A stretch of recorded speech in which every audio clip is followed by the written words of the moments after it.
Senang hadir untuk Anda saat ini.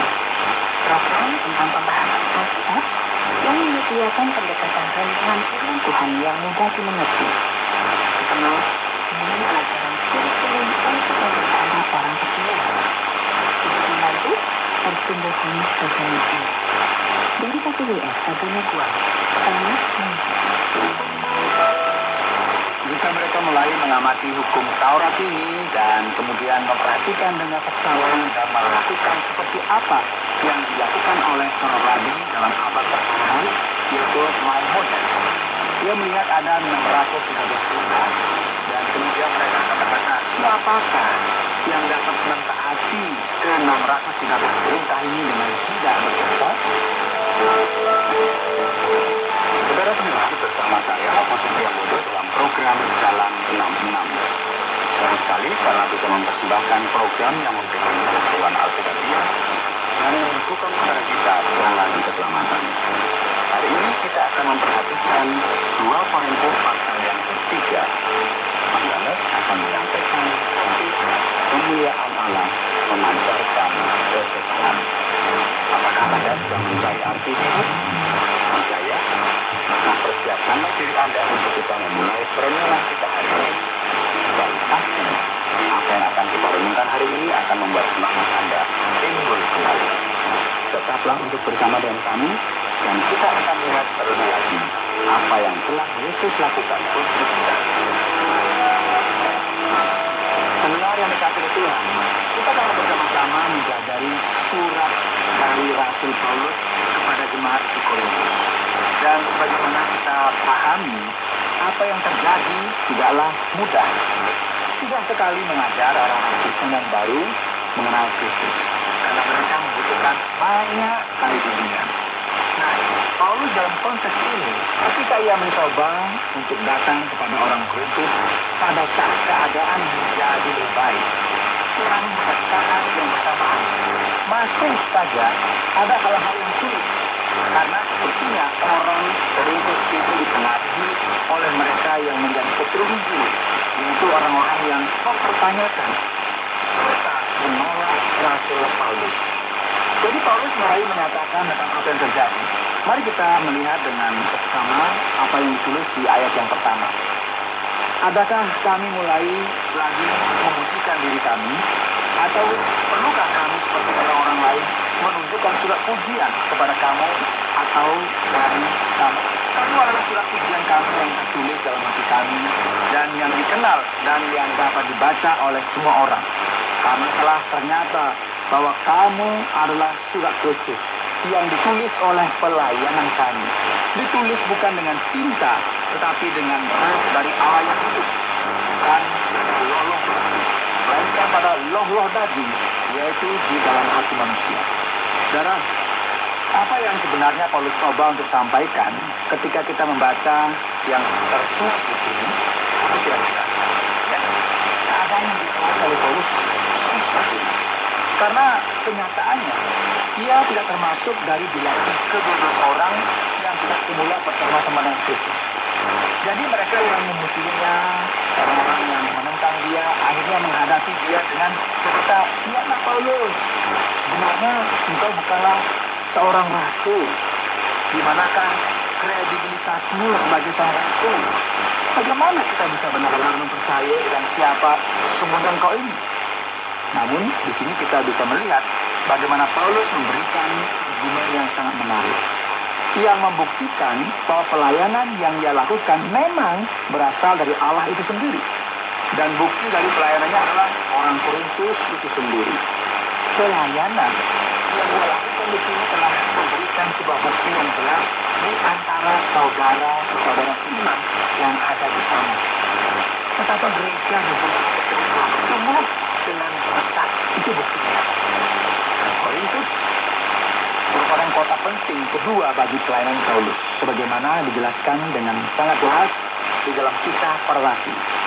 Jadi, saudara, bukti dari segala sesuatu yang ada ini adalah transformasi kehidupan dari orang-orang yang ada di sana melalui kuasa Roh Kudus.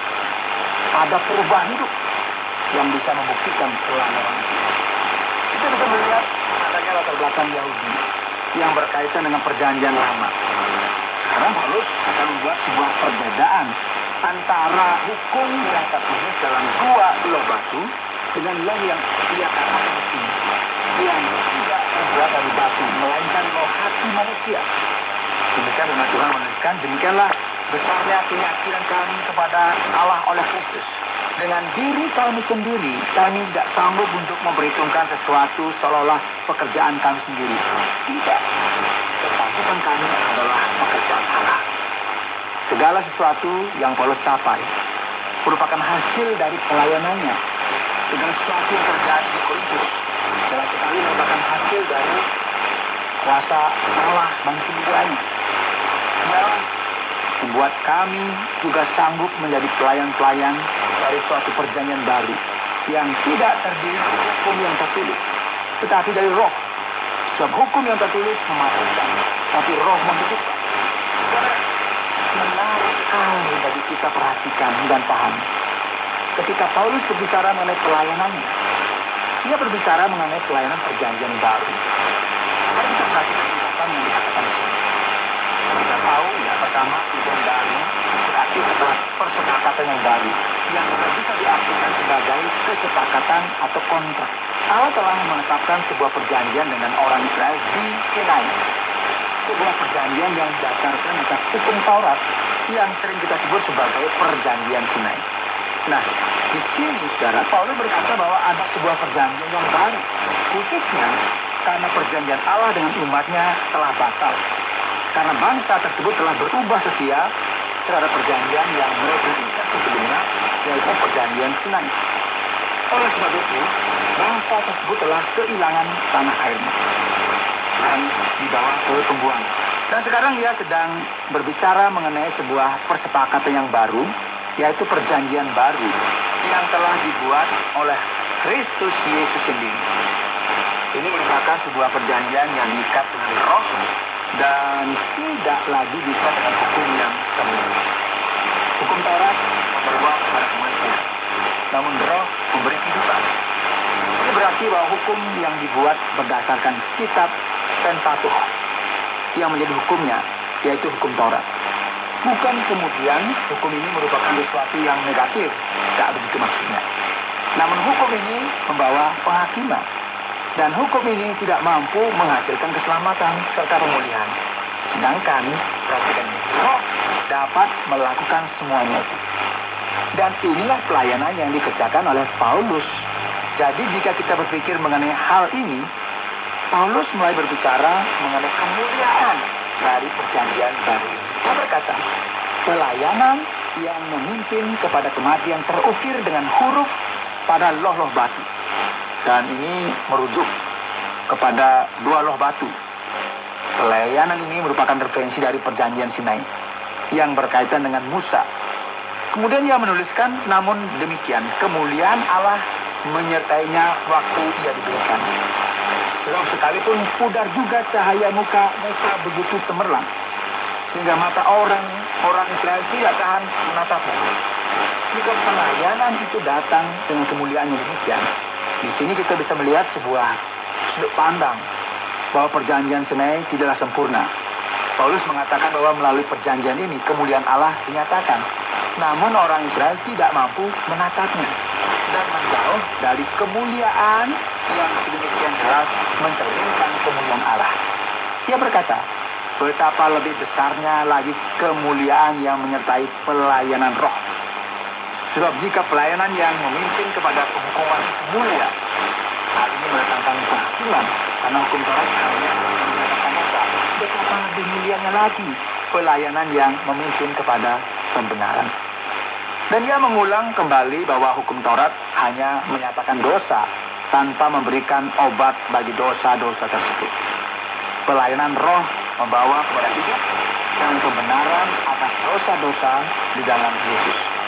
Sebenarnya apa yang dahulu dianggap mulia, jika dibandingkan dengan kemuliaan yang mengatasi segala sesuatu ini, sama sekali tidak mempunyai arti. Sebab jika yang pudar itu disertai dengan kemuliaan, betapa lebihnya lagi yang tidak pudar itu disertai kemuliaan.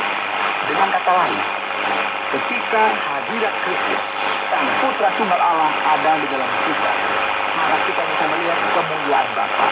Dan kemuliaan ini berbeda dengan kemuliaan yang pertama. Karena kemuliaan ini bukanlah kemuliaan yang akan berlalu atau yang sifatnya sementara. Ini mengapa kita melihat bahwa kemuliaan Allah memancar dengan kekal. Melalui hal ini, kemuliaan Allah yang kekal itu muncul di dalam Kristus Yesus dan muncul dalam pelayanan roh dalam perjanjian baru.